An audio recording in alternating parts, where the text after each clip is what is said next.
Well, hi, everybody, and welcome back to another episode of Dating Chronicles with Katrina. Well, today I thought I would try a different technique, and we are on Zoom today. And I am with the lovely Matt Marnie, who is our wellness specialist. He was a personal trainer, he works with men's mental health. And I'm really excited to talk to him because I love talking about men, I love supporting men. And I don't think men get enough kudos. And so today we're going to dive deep. So, hi, Matt. Thanks for joining me. I would like you to introduce yourself. Amazing. Katrina, it's an absolute pleasure to be here on the Dating Chronicles. I love it. I love that title. It's so cool. My name is Matt Marnie. I have been in I suppose, the fitness well-being space, God, over 20 years now. I've done a few things. I've managed gyms. I've done all the personal training type stuff, fitness classes. I've been a Pilates teacher. I'm a meditation teacher. So I've done a few things. My full-time gig, I suppose, now is I run a corporate wellbeing company here in Dubai. So I use all those experiences, my love of education. I've been a teacher trainer in the fitness space for a while as well. So I go into organizations and we try to improve staff's physical and mental well-being and hopefully benefit the bottom line, get people happier, healthier and more productive. And I've also got a podcast as well, which you were on last week, which was a Yeah. very interesting conversation, the Matt Marnie podcast. And yeah, I'm just happy to be here with you talking about mental health. The only thing I don't like is the fact that I am super pasty, as you can see, if you're watching this on video. And because Katrina is so glowing and tanned, I feel less than, but I will just say it's the Irish skin, but I'm happy to be here. Oh, well, I'm happy to have you. So I hear you've got quite a bit of a backstory, Matt. I'd like you to tell me a bit about that. Tell the viewers So as to how backstory. you got how you got to where you are today with your Oh, own okay. background. Yeah, of course. So, I mean, if we rewind the tape back to kind of, God, the late 90s. So I did a sports science degree. I came out of university. My lifestyle wasn't very good. I was a heavy smoker at the time. I could hardly run for a bus. So I ended up working in the city. I worked for a large advertising agency. Long story short, it's one of the reasons I do what I do now in the corporate world because I lasted about 4 years, and then I had some people refer to it as burnout, but mental health. I basically struggled with my mental health. I was full of depression, anxiety. It was dark, to be honest. And I left the industry and I moved into fitness. But before I left the industry, after I left the advertising industry, there was two suicide attempts, failed suicide attempts, obviously, but two suicide attempts. There was counselling, there was therapy. So I've Hang on, hang experienced. on, hang on. Yes. Suicide attempt. You tried to kill yourself. Mm. Not just once, Katrina. Twice. Twice. Yeah. Yeah. And when we talk about this stuff, it wasn't like a cry for help. This was genuinely like I am not going to continue living my life feeling like this. And this is the reality. This is why I do what I do now. It's why I'm so passionate about mental health in general, men's mental health. It's why I do what I do. It's why I live the life I live now. People say to me, Matt, why do you get up at 5:30 and meditate every day? Why do you not drink alcohol anymore? Why do you live this certain life? I said, well, I've experienced the darkness. I have a deep respect for my mental health. So yeah, two failed suicide attempts. So I mean, I would call that the dark night of the soul, where you really mm, hit rock bottom. But explain what it feels like to be in that place where you yeah. really don't want to live anymore, because that's got to be pretty brutal.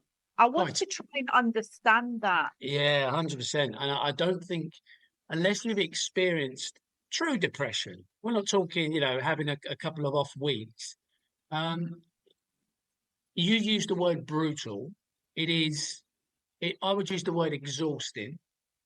So when someone has suicidal ideations or they attempt to take their own life, it's not like something that's just happened. You don't go out one night, have a bad night. You don't have a bad week and then decide I'm going to end my life. You decide to end your life because it is absolutely exhausting and you feel hopeless.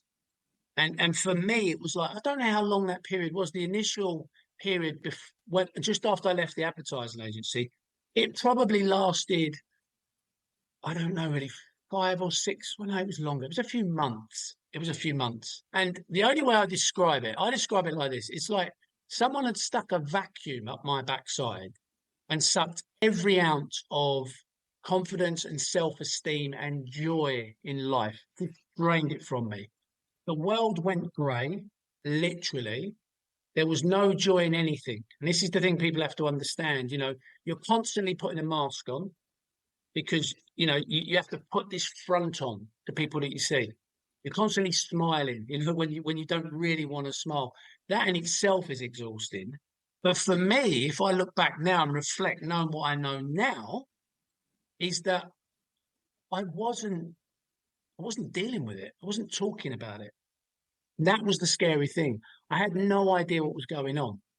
It was frightening. I didn't have the language to communicate. I didn't really have anyone to speak about. It was there. It was internal. I think this is what men do. We don't How old talk. We were don't. you? How old were you at the time? First time, 27. I Oh, was 27 years old. Yeah. I mean, it was over 20 years ago.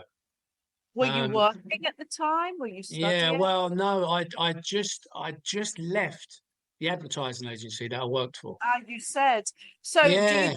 do you think that had also how much do you think your job had to do with you feeling like that? That's a really good question. On reflection, when I look back now and I look at, I mean, this was in the late 90s, there wasn't, corporate well-being wasn't a thing, mental health really wasn't discussed. It was like work hard, play hard. But when I look back, and I'm not blaming the organization I worked for, but it was pretty, there wasn't much compassion in terms of how I was dealt with the organization. So I'd been there for a period of time. I'm not going to blame people, but I was working in a toxic environment and particularly in a toxic team. And I mean, I just gave my notice in. I've been battling this feeling for some time. I handed my notice in, had no job to go to. I remember people asking me, because I was always a happy guy. I am a happy-go-lucky person. This way it was so challenging to deal with. It was like I didn't really get the way I felt, and the way I coped to it was alcohol. So if you pour alcohol onto mental health, and I think alcohol and substance abuse had a massive part to play in the way I processed, feelings and emotions. Also, I mean, it was multifactorial, but it was the job, it was the environment, but it was also me. Emotionally, I wasn't able to deal with this. I suppose for me, this crisis, I lacked direction. I thought I'd work in the fitness space, but my lifestyle was shot. I didn't really know which direction to turn in, and it was the way I was feeling. I mean, this is the thing people don't realize is like it is absolutely exhausting. When you go How, through a whole day, how long would you say you were feeling like that? And did you talk to is anybody at all about it? do you know what? I'm thinking back. I was sat in the Woodman Public House, right? This is a pub in Wimbledon Park on a Sunday afternoon, and this was probably a few weeks before I'd left the job. I'd already handed my notes in, and I remember sitting with one of my uncles. It was just me and him left at the bar on a Sunday afternoon, and I remember trying to have a conversation with him, trying to almost. We both had a few, lagers. Everyone had gone home, and I remember trying to articulate the way I felt. And I remember distinctly trying to say something and him not really understanding. I didn't have the language. I didn't have the language. And I come from an environment where, the group of men that were in my life at the time, they didn't have the language or the emotional capacity to deal with it. So I just internalized it. I internalized it. And as I say, it got to a stage where it's like, I can't continue like this. And that's And when I think I made. Yeah, and I think men are made to feel that they can't talk about it like it's a pussy thing to do, it's a girly thing to do. You're not allowed to Yeah. talk about your feelings. Men don't seem to engage in that kind of conversation back then. But I think things are Yeah. changing now thanks to people like you. Yeah, I think if I there were probably groups of men back in the day that I could have connected with. It was just the men that I chose to those circles I mixed in no one was able to give me the support. I mean, there are fantastic organisations out there now. Like Men Speak is one organisation I work for now, and it's about men coming together and talking. But yeah, it is. It's I mean, the stats on male suicide are huge. I mean, three-quarters of suicides are men, and it's not a recent thing. It's men have been checking out probably since the 70s. It's just the thing that men do. But it's interesting when you look at the stats. So the highest sort of demographic is my demographic now, 45 to 54 is the age bracket where most men take their own life. But when you look at the stats, Office of National Statistics in the UK, the younger groups are starting to rise, and that's a real worry. So I think 25 to 34 was always an age where, you were still finding your feet. But yeah, levels of suicide within men are on the rise across all age brackets, which is pretty concerning. Do you have a reason for why that is? I don't know. It's interesting. I know with the within females, young teenage girls, suicide is on the rise within younger women, and there is correlations between social media. I mean, I don't know. There is an argument that it can be quite contagious. So there's a lot of work going on in schools. I do work in schools. I go into, sixth formers here or the schools in Dubai, and I speak to sixth formers about stress and mindfulness and this kind of thing. So there's definitely more work going on within younger groups. But it's interesting to know, it's like, are we giving youngsters too much information? Are people labeling themselves unnecessary? Are we causing anxiety? I don't know. I personally, this is just my own view. I definitely think these things that we carry around with us, these smartphones and social media, this is my belief, are having a hideous impact on Yeah, everyone. yeah. I I think feel it it's as an adult, and I think youngsters are growing up with this, and that's that. I don't. There's no evidence to suggest it, or maybe there is, but that's my thought is that social media is not helping. I don't think there's anything positive about social media. I think I was watching a video with Matthew Hussey, which is a very well-known dating coach worldwide, and he was saying that, it's so negative, and there's nothing when you go on there. It's all things that you're looking at that make you feel bad about yourself in some way or another. Yeah. And a lot of it is not true, because people only put the good things on. They can they can rent expensive cars and pretend that they own them, and they're living this Mm, high life, and it's not true. And I think yeah. young people, they're growing up and they don't know any different. We've got something to compare it to, but they don't. Mm. So And I it's think we're interesting. living in bad times. Yeah, and I also now reflecting, just understanding. Obviously, I was involved. I still am involved in the physical aspect of well-being. I still have personal training clients. I still teach fitness courses. When you look at childhood obesity, which is on the rise, I mean, the numbers are frightening. And you correlate lack of movement, poor nutrition, and mental health.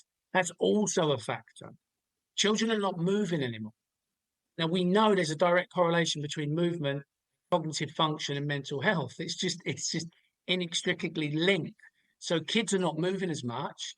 The types of nutrition now, they're eating processed food from day one. So I think it's just this deadly concoction. But the worrying thing is, men have, as I said earlier, men have been checking out historically since the 60s, right? Just what men do, nothing new. But the worrying thing is, young men from a younger and younger age are choosing suicide. So that will mean that the numbers overall will rise. So it's definitely an issue. I mean, like you're like the male version of me. I've been in the holistic anti-aging industry for 25 years. I've practiced mindfulness, meditation, exercise is of paramount importance to me. I mean, let's go through everything that you focus on and why it is important, Mhm. especially for men. So, I mean, exercise is a given, right? Let's start there. Yeah, I mean, I would say exercise and movement activity. Yeah. So that's where I would bracket it, because that's the problem. I mean, I've worked in the fitness industry for a long time, and the messaging is all wrong. This is my own personal view. If you go on Instagram or any social media platform, you've got some guy ripped, lean, low body fat, talking about macros, talking about fat loss, talking about weight loss. And that is the message. The reality is it's pretty unattainable for most people, particularly in an obesogenic environment when we are surrounded by hyperpalatable, high calorific foods. It's like it's a nightmare. Okay. It's complicated. So the messaging from the fitness industry is all wrong. So what people do is they buy into that messaging. They label themselves as lazy. It's unachievable. What's the point? It just leads into that sense of feeling crap about yourself. And what do people do? They medicate with food. So when I strip it back, I say to men, like if you work in an office environment, this is the thing. If you sit for longer than 6 hours a day, it doesn't matter if you go to the gym every day, you're still classified as sedentary. All the issues that are attached to it. So movement is key. This is where I start with all my clients. How many steps are you doing a day? And it sounds a bit cliched, but they are valuable. This is where we've got these metrics and things we can measure. It's like start with movement. Why do we need to move in terms of mental health? Well, chronic stress is an epidemic. Okay. Without going into too much detail and boring your listeners, chronic stress is fight or flight response to what it used to be. It used to be a fight or flight response to a danger, a genuine danger. You'd see like an animal or a rival member from a tribe who was going to kill you. You'd get this chemical reaction, glucose, cortisol, adrenaline, get you ready for action. You would fight or flee. You would metabolize those chemicals. You'd use up that energy, the glucose in particular that your liver produces, and then you would go from that heightened state, from a sympathetic state to a parasympathetic state. Ebbs and flow, stress, rest and digest. In the modern world, negative thinking, so a perceived threat, so an email from your boss, for example, or getting wound up by someone on social media, elicits the same response physiologically. So you still get that response. It's a chemical response. Your bloodstream is full of it. The problem is, in the modern world, we're sat down in front of computers. We're not moving. So what do you suggest? Suggest movement. Getting away from your desk. Sorry to interrupt you. I was always told that you should work in 20-minute increments and then get up, move around, have a cup of tea, get back to it. Yeah, practicalities. Like if you want to deep dive on productivity, yeah, ultradian rhythms they're called. A bit like circadian rhythms. If you want to work effectively, 90-minute max. I work in 1 hour blocks, 20 minutes off if I'm doing well and I'm being productive and I'm trying to get stuff done. But in terms of the modern world, things like lunch breaks, Katrina, just getting away from your desk and moving regularly. So what that's going to do is if you move or you exercise, you're going to bring this chemical soup down. You're going to reduce the inflammation. And the problem with this chronic state of stress is that it impacts our brain as well. So your brain requires oxygen and it requires glucose. So it has a blood supply. So if you've got this inflammatory soup swimming around in your body and you're not metabolizing it, the brain is affected. So there are structural changes in the brain that occur as a result of chronic stress. And if I look back to when I was working in that advertising agency, I wasn't moving. I was constantly thinking negatively. I was lost in these spirals. My amygdala had become more heightened.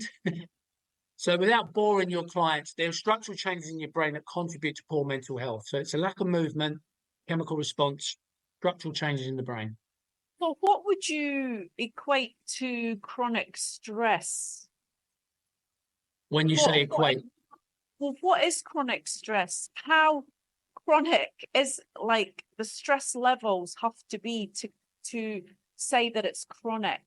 And I do believe that a lot of people are living in a high stress lifestyle and they think it's normal because this is their life, and they don't realize it's not normal until they change the pattern or go on holiday or something like that to break the treadmill that they're on.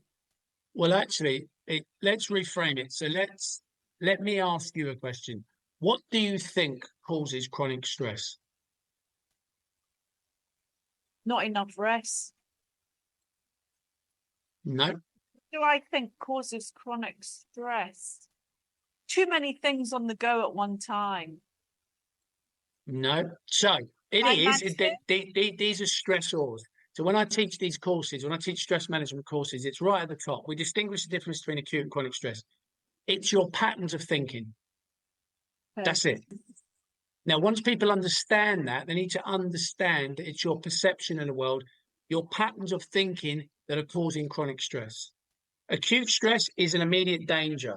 Yeah, you see the threat, you're ready to go. Chronic stress is that constant drip, drip, drip.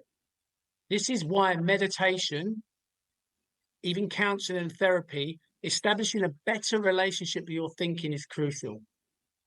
So if you have a negative thought about something, and most of the time we have thousands of thoughts during the day, right? And a lot of them we're just unaware of. We're just mind wandering. We're lost in these streams of thinking. Now, if that's a negative thought, you get the same physiological reaction. The problem is people have no awareness.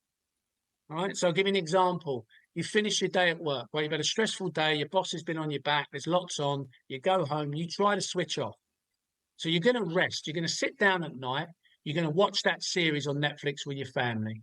Okay, so you sit down, 2 hours, right, finished, work's done, stick the Netflix show on. Now you're watching the Netflix show, but you're not really present. All you're doing is thinking, constantly negative thoughts. You're sat on the sofa having fight or flight responses for 2 hours before you go to bed. You go to bed full of adrenaline, cortisol, and glucose, which is inflammatory. That inflammation causes hypertension, diabetes, coronary heart disease, stroke. It's why they call stress the silent killer. Yeah. You then go to bed jacked up on cortisol because you're thinking, and half of it's not real. It's not actually your boss. It's Yeah. your thinking about stuff. It's Yeah. your perception. This is where terms like reframing stuff come in handy, or cognitive behavioral therapy. But when I teach someone to meditate, and there's lots of different styles, it's a term called metacognition, meta awareness. So the first skill you learn is you sit down to meditate, you close your eyes, and I'll say to you, okay, Katrina, focus on the air at the end of your nose. You'll close your eyes, within 10 seconds, your mind's off. You'll be off thinking about something else. You catch it, you bring it back. That's it. You catch it, you bring it back. It's like every time you catch your mind wandering and you come back to the anchor of focus, which could just be the rise and fall of the belly. Every time you catch your mind wandering, it's like a repetition in the gym. You start to strengthen that muscle of focus and attention. You Yeah, I mean, catch it quicker. I always say that if we all tried to live in the now moment, we would alleviate all of that, because we're always thinking about the past, worrying about the future. And I think this is where meditation is very, very helpful. And that's the thing. So this is another thing about meditation, is meditation is an umbrella term. So what you spoke about there, which is being present in the moment, that is mindfulness. Yeah. And that is a skill that you can apply. And mindfulness is a great technique, but most people need to learn concentration-based meditation first. This is the mistake that people make. They get an app, mindfulness, that must be good for me. So mindfulness is great. If you can be grounded and stay in the present moment, that's amazing. And there's multiple things going on in the present moment. It's staying there. But first, you've got to learn to catch the wandering mind. Now you think to yourself, how is that skill useful? Well, we'll go back to the example of the guy or the girl who's had a busy day at work. They sit down on the sofa, they go to watch the Netflix show, 2 hours. Now, before they started training this skill every morning, they're gone and they're lost. They have no skill. They're just gone for 2 hours. Like spikes of cortisol and adrenaline, heart rate going up, pangs of anxiety.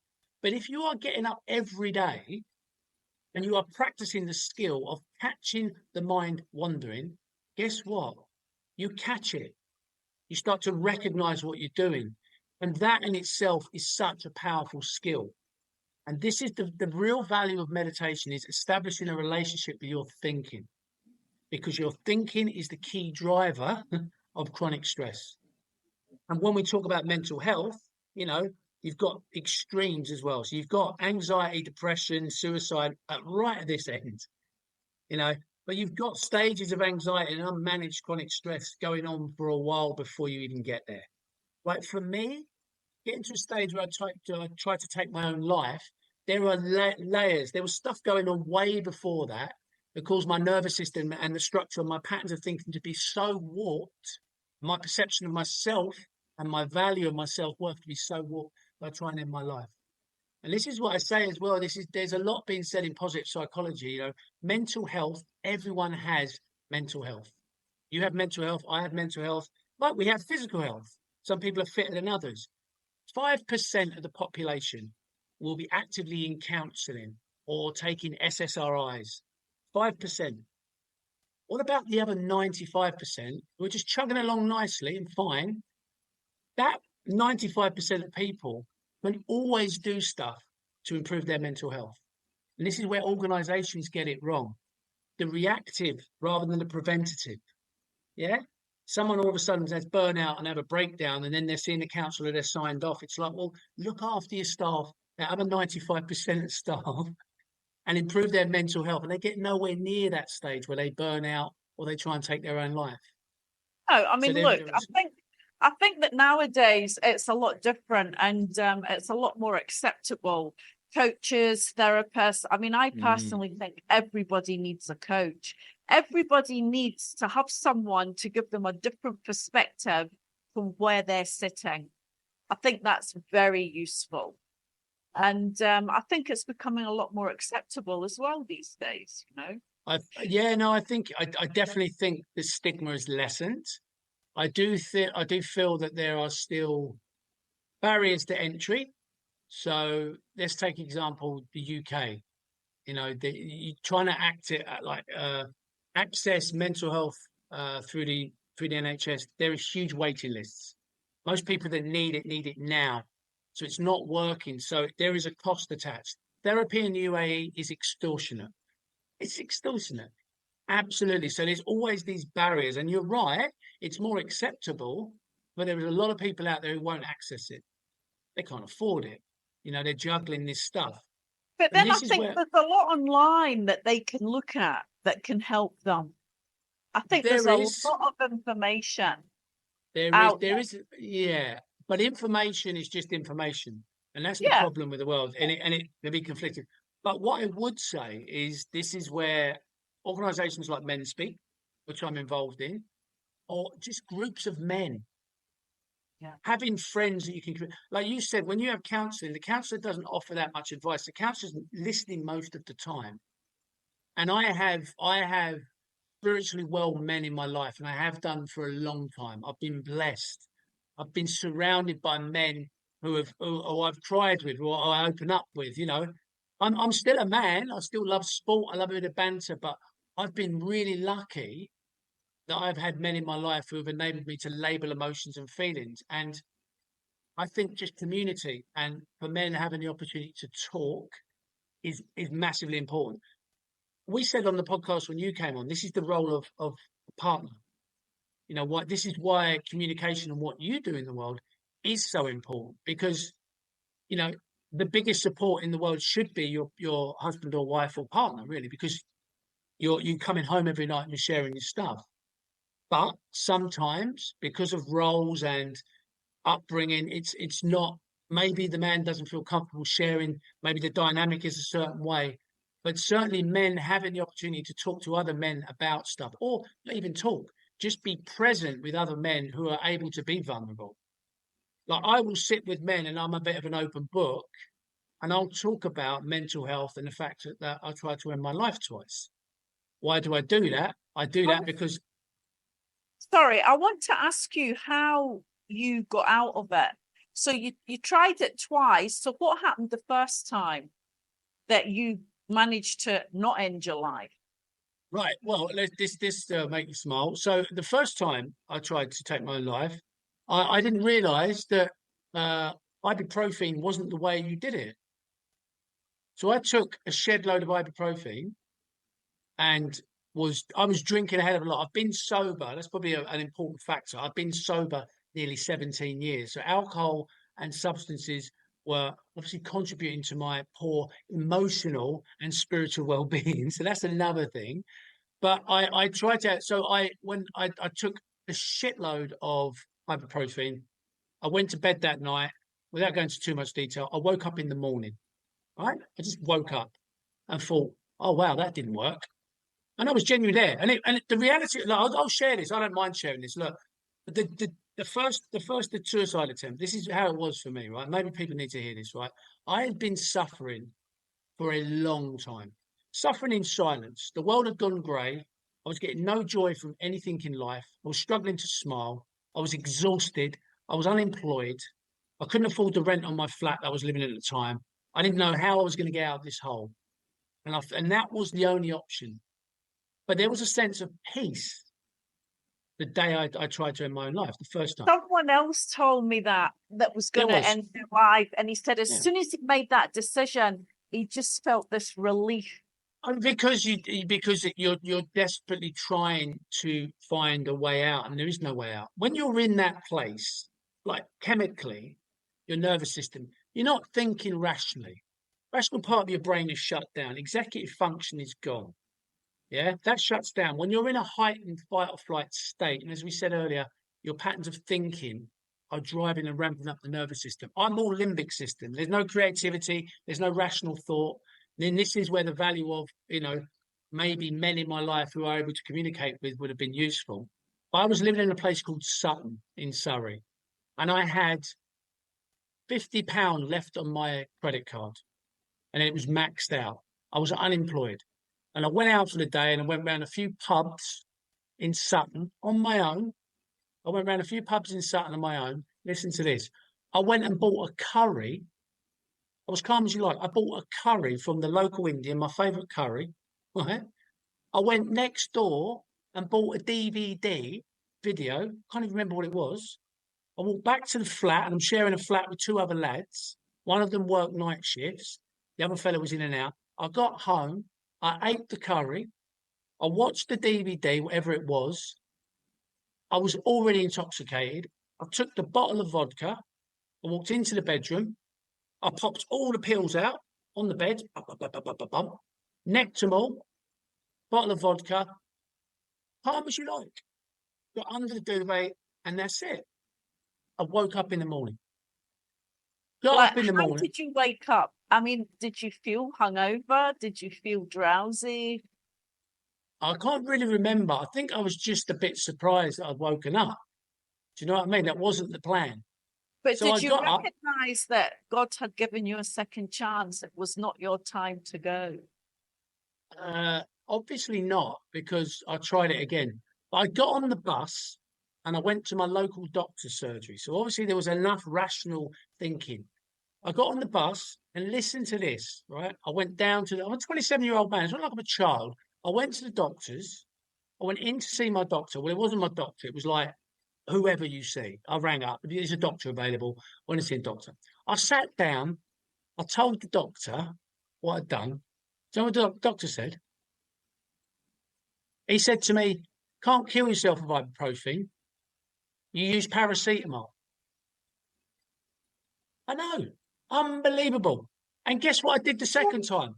I took shitloads of paracetamol and ended up in hospital on a drip Oh, with my wow. stomach pumped. I know it's fucking outrageous, isn't it? It's absolutely outrageous that this doctor didn't offer. I walked out that doctor's.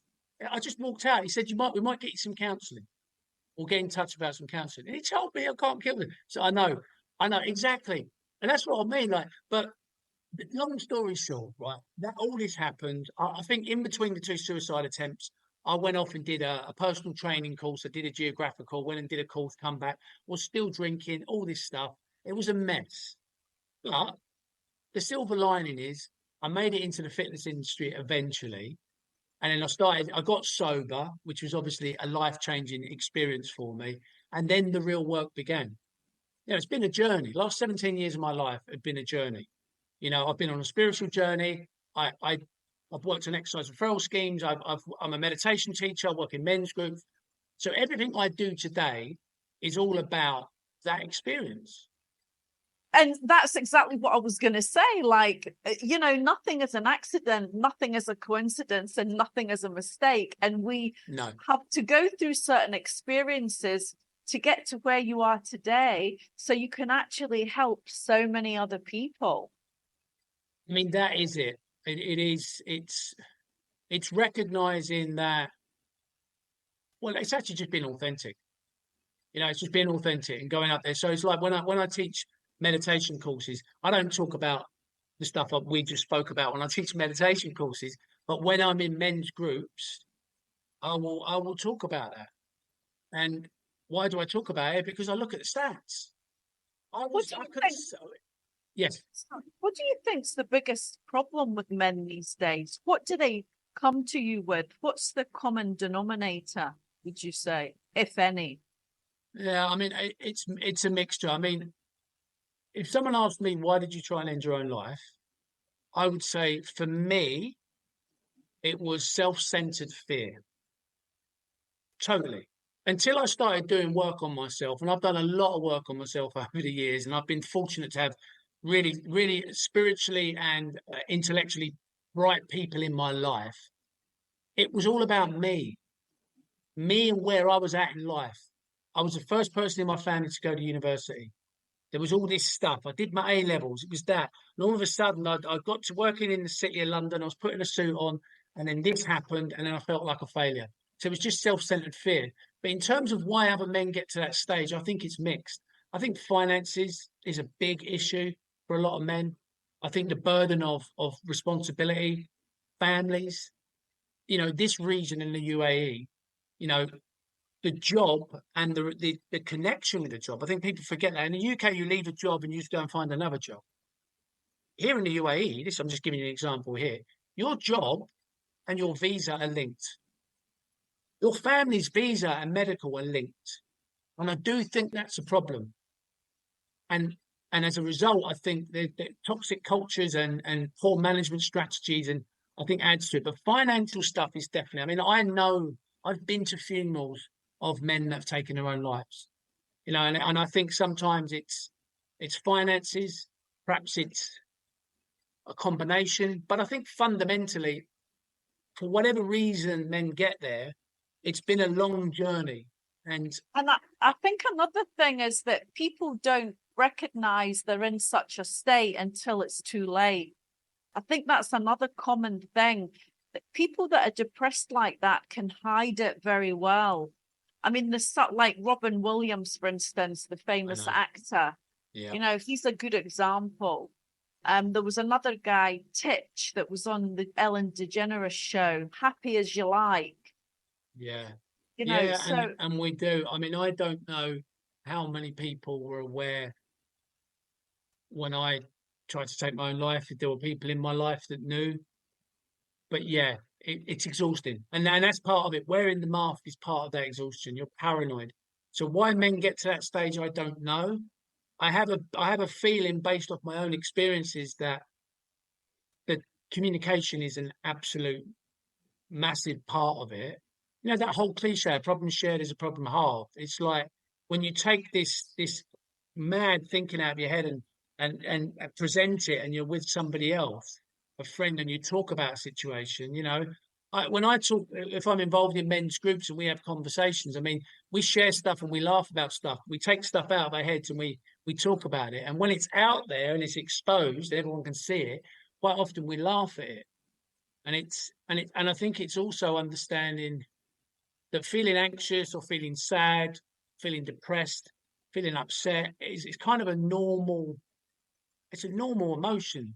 We're human and I think beings. another thing that's very relative is that when you're in that state, you think that you're the only one. But then when you talk to others, you realize that we're actually all the same. We are not separate. I Whatever know. story I've got, there will be someone else in the room that's got the same story. So I think when people realize that they're not alone and they're not, different or whatever, I think it eases the burden a lot as well. Totally, 100%. And I think, as I say, counselling and therapy isn't for everyone, but just being able to have that conversation. And you're right, there's definitely less stigma attached. I don't know if you saw the social media. It was doing the rounds on social media. Norwich Football Club. So there's a football team in Norwich.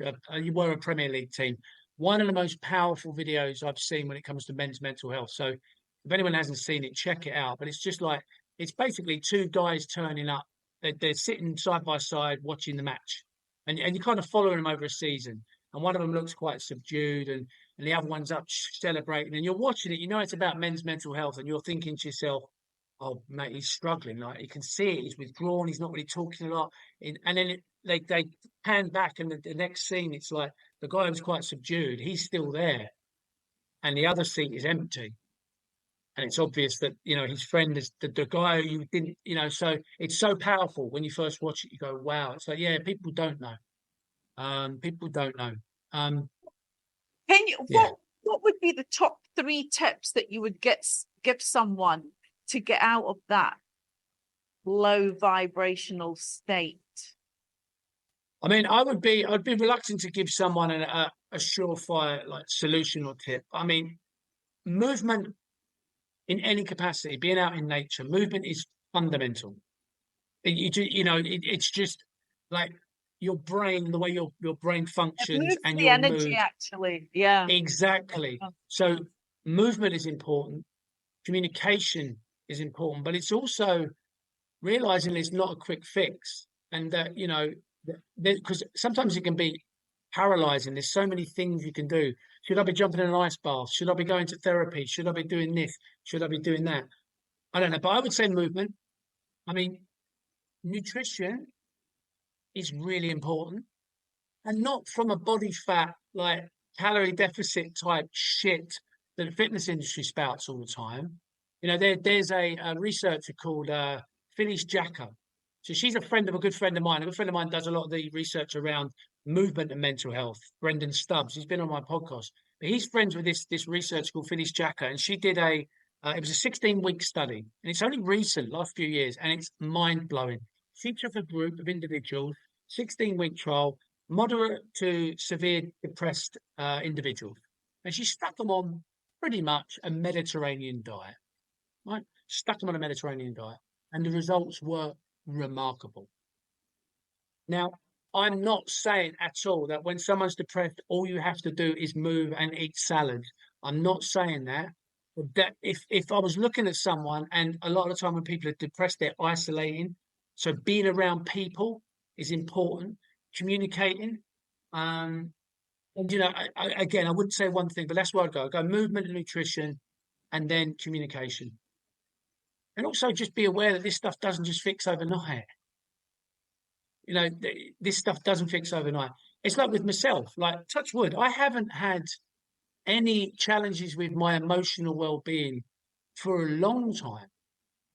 My first 5 years of being sober, and it's a completely different story. I was up and down like a yo-yo.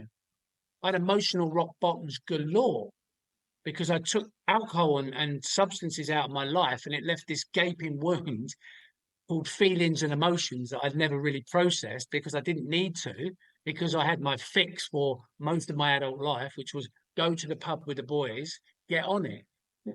So it took a lot of work. It took therapy. It took actually experiencing these emotions and processing it. Then it took therapy. Then it took delving into the world of meditation and breath work. And so there's a whole host of things you can do. But what I want people to understand is that, I mean, I look back now and I'm so grateful that looking back at my life since that suicide attempt, because if it had worked, I'd have gone to bed that night, next to the bottle of vodka, and they were maybe paracetamol, not ibuprofen, and that was it. I'd have just been another statistic. It's just been like men top themselves. Do you remember Matt Marney? Yeah, he took his own life. I've got friends who took their own life. I've been to funerals of young men that have taken their own life. It just happens. But I look back and I'm so blessed, and that's what I would share with anyone is like this stuff. This too shall pass. All things in life, impermanence. That's what the Buddhists teach Yeah. us. Impermanence of life. All things I pass, always, good and bad. yeah, I always say that everything always changes, nothing ever stays the same. So remember that when you're in a downward spiral, that you will come out of it and things will change. But it's like I was in the anti-aging industry for years, you can't just do one thing and expect miracles. You've got to do a number of things in order to make that change. And one thing that I've always found very good for people decluttering their mind and getting more focused is journaling. So you journal your thoughts every day. You write about what your perfect life looks like. And when your brain sees it written on paper, the subconscious takes it in a different way. And then you start to process things in your mind and get more clarity. So I've always suggested that to people in my coaching sessions, you know. Yeah, and I think you're right. It's a journey, like what you said earlier. You know, the definition of insanity is doing the same thing over and over again and expecting a different result. So it's like for me, the person I am now, the 47-year-old version of Matt, as opposed to the 27-year-old version of Matt, you know, like it's a completely different person, but like everything's different. The people I associate with, the job I'm in, I don't drink alcohol. I don't smoke. I exercise regularly. I meditate daily. I have a community. Community is really important. This is the other thing. It's like with nutrition.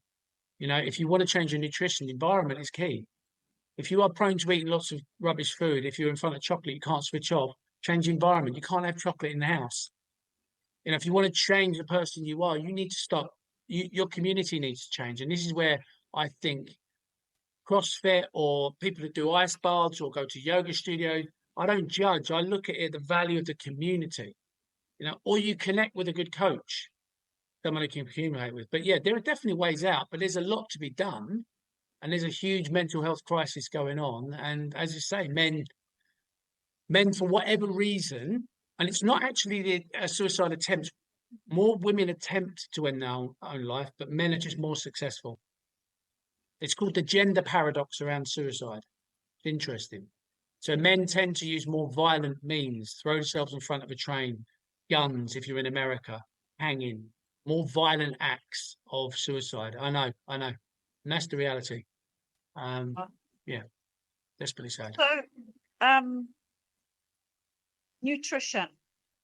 I mean, you know, there's a lot of controversy around nutrition. People are saying that vegetables are poisonous now and you should stick to just eating red meat and all of this and be vegan, don't be vegan. I mean, you know, it's like, what do you believe? I always say, listen to your body because your body knows. And I think your blood type is quite relative because I'm an O blood type and I do best on high protein, low carbohydrate. What do you say? For me, I always try and stay in my lane, and nutrition is a minefield. So we teach nutritional modules on the personal training diplomas I'm involved in, teach and have done for years, and it's always the most fiery session because people have opinions. My advice would be, you know, and you have to remember the world we live in, social media world, you know, like clickbait stuff. Eat more fruit and vegetables, right? In general, this is a general guideline, right? General guideline. Most people, if someone comes to me and they're obese, right? They're not obese because they're eating too many fruit and vegetables and lean proteins. They're eating shit in packets. So let's simplify it down. Stop. There you go, in a Yeah, nutshell. don't eat. Well, it's like if you want to follow a simple rule, if it's in a packet, don't eat it. Eat more fruit and vegetables and eat more lean protein. I don't mind how you get it. And if you drink lots of alcohol, moderate your alcohol, try and get more sleep. It's like it's the low hanging fruit, excuse the puns, but everyone's looking for other shit. And it's like, and this is the fitness industry. It's like we're telling people that they got to be doing high intensity exercise. And I'm an advocate of strength training, but like, it's Jesus Christ, most people are not getting 7 to 10,000 steps in a day. Let's start there. Do you know what I It's mean? really strange because I mean, I've trained 5 days a week since I was 19 years old. So I don't know any other way to live. But when you say that to me, it's like, wow, really? Because I don't stop to think about that because I'm so fit and healthy. So I think No, that other people, but when you start educating and talking about it, you realize actually how little the average person knows about wellness. it's echo chambers. So our Instagram pages, my Instagram page, the courses, the places I teach in yoga studios, I go to well-being centers. We're surrounded by people who do the same stuff. I worked on an exercise referral scheme in the UK for 8 years. So chronic conditions. So the gym that I managed, we would get referrals in from the local GP. So people with um, hypertension, diabetes, asthma conditions, they get referred in for us 12-week courses. We used to do cardiac phase 4 stuff. I used to work on stroke rehab schemes. I've seen what sedentary lifestyle and poor lifestyle choices end up. It's horrific. I worked on a kids' weight management scheme alongside that for 8 years, obese teenagers. It's frightening. And yeah, we forget that most people are not doing fuck all. Excuse me swearing, but they're not doing nothing. And that's where we need to start. And my plea to the fitness industry is like, we need to change the narrative. Like, we need to celebrate people getting out of that 30 plus category on their BMI. There's too many people in the fitness industry criticizing it. That doesn't consider muscle mass. Most people haven't got enough muscle mass. It's just people in the fitness industry who think everyone lifts weights. No, they don't. We should be celebrating people getting into a normal weight. We should be normalizing this stuff as opposed to projecting these unrealistic expectations, right? And wonder why it's not working. And then we tie in, like we go back to what we were talking about today. I do think a massive part of this mental health crisis we've got is linked into lifestyle. Social media is a Thousand factor. percent. Move Thousand more. percent. Yeah, Yeah. I agree totally. I Move mean, more, eat less. there's not one of my friends trains as much as I do. Not one. And a lot of them will criticize me, have a little bit of a dig at me. Oh, you're going to the gym again. You go to the gym too much. You don't need to go to the gym that much. It's like, well, look at you and look at me. I know what I would rather be doing, So it's interesting because it also intimidates others when you are the epitome of health and wellness, Yeah. you know. But Yeah. hopefully that you also inspire others to do the same.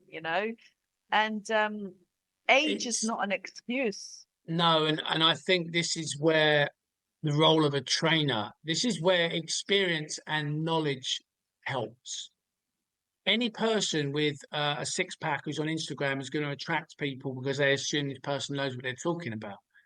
But when you work with people one to one, you know this through your coaching, that motivation and getting people to adhere to stuff and also giving people the why.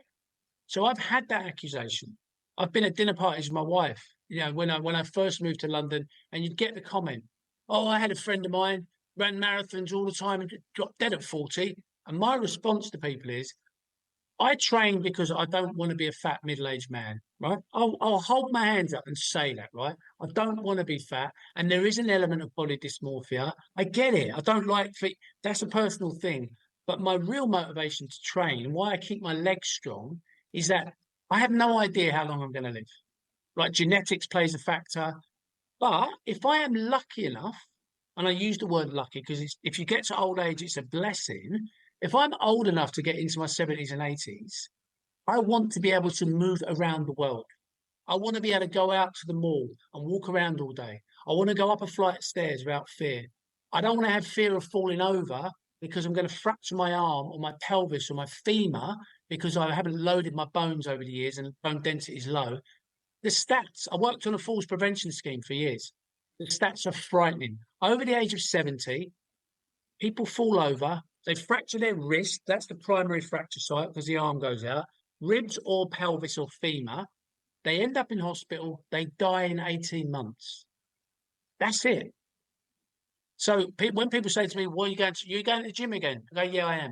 I'm going to deadlift and I'm squatting and I'm lunging because I want my legs. I want to hold on to type 2 muscle fibers, which are going to let me enjoy my life Yes. whatever age I get to, enjoy it.